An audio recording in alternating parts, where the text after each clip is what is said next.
Aussies have had their say on which leader would be better to work with Donald Trump, with a new poll finding 31% of voters believe Peter Dutton is best, while only 22% say Anthony Albanese. And while 63% of us want the relationship between our two countries to be more closely managed, standing up to the US president may be challenging in practice, especially given this confrontation with Ukraine's president, the Oval Office. You're playing cards. You're gambling with the lives of millions of people. You're gambling with World War III. You're gambling with World War III. And for their take, let's bring in Environment Minister Tanya Plibersek and Nationals MP Barnaby Joyce. Good morning to both of you. Tanya, are you worried that some voters think Peter Dutton is better for working with Donald Trump? Well, the first thing I'd say is a comment about Ukraine itself.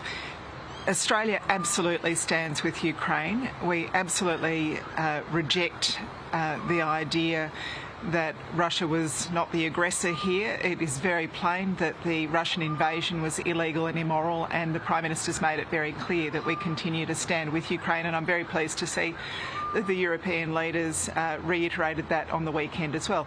As for the relationship between Australia and the United States, between the Prime Minister and the President, it's very close. The Prime Minister's had several very warm conversations with the US President, and I think it's a really strong indication of the closeness of the relationship that our Foreign Minister was one of the very few invited to the inauguration of the President. Our Treasurer's just returned from Washington. The relationship is long, it's strong, it's deep, it's very good. Barnaby, no matter who the leader of Australia is in a couple of months, are you concerned about how we can work with Mr Trump after seeing this exchange with Zelensky? Well, I think what we saw was something happening on live time television, which happens in a back room, and I don't know how that goes.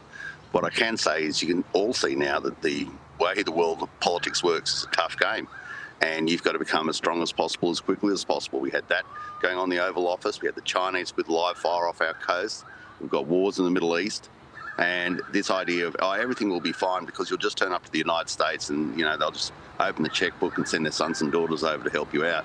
Well, that's why we've got very strong working relationships with the United States. But what you could see clearly in that conversation is he was saying the Europeans have got to do their bit. He said that, and the Europeans now have had a meeting, and one of the first things they've said is, but we need the United States to support us. Now, I think people have got to start reading the tea leaves, and they've got to become very resilient in their own rights, which means you have to be ruthless in how you deal with your own domestic politics and your other issues that might be floating around, such as intermittent power, and say what matters is our capacity to defend our nation. And so that people think that Mr Dutton will get along better with Mr Trump.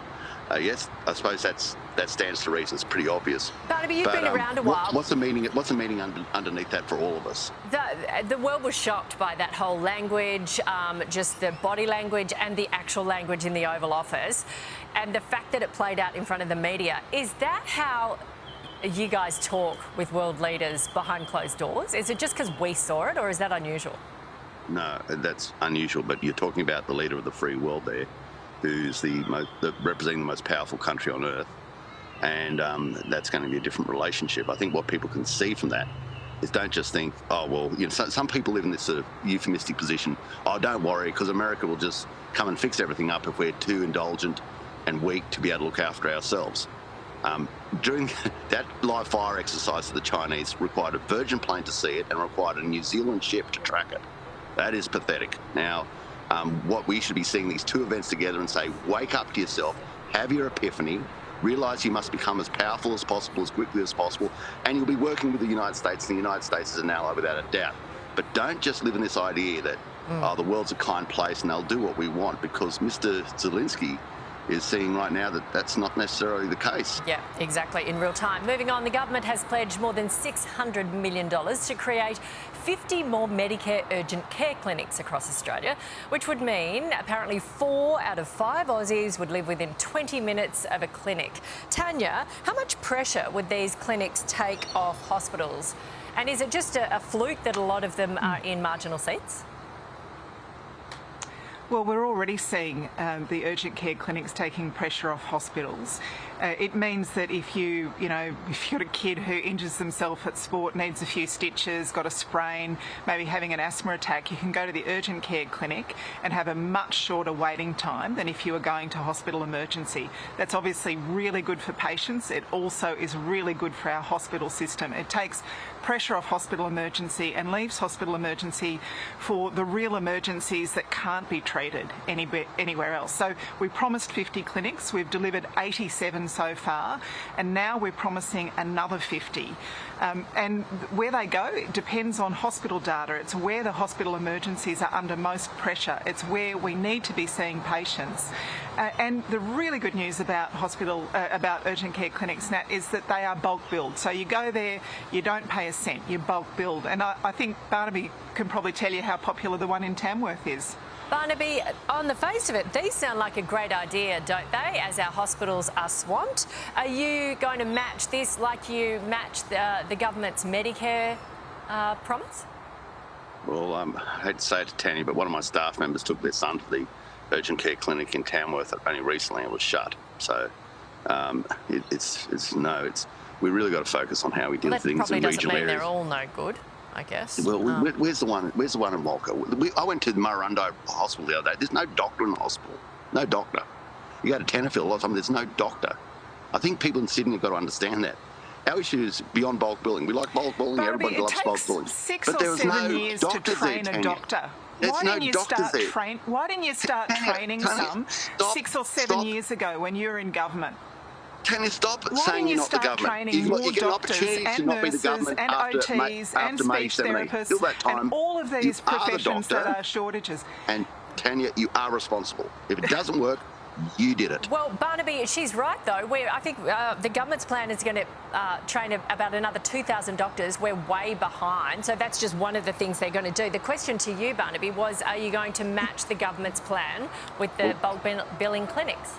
Anne Ruston has said quite clearly that she supports bulk billing. She supports these clinics, and no doubt as we come out with the costings, which oppositions always do, before an election, you get further detail on that. But I'm not going to start doing Anne's job. I've listened to Anne. She said she supports these clinics. She supports the process of trying to get more people into bulk billing. But we need, in regional areas, not for you to say, oh, you're a safe seat, you're not a safe seat. We want you to provide the basic service for mums and dads, which is a doctor in a hospital. Try and give us that. Right, okay. Yeah.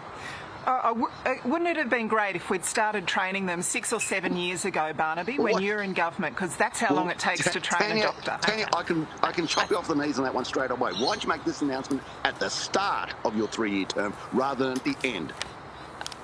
Okay, Tanya, last word. We've actually already opened 87 clinics. We're saying we're going to open the doctor more. training, That's what Tanya? the announcement is, Barnaby. Well, why didn't you do the doctor training at the start, Tanya? Tanya, last word. We've been very supportive of training new doctors the whole way. We've acknowledged that there are shortages. Those shortages didn't happen overnight. They didn't happen overnight, Barnaby. I think you heard it all, folks. Okay, thank you both. We'll leave it there. We'll see you next week. Here's Shervo.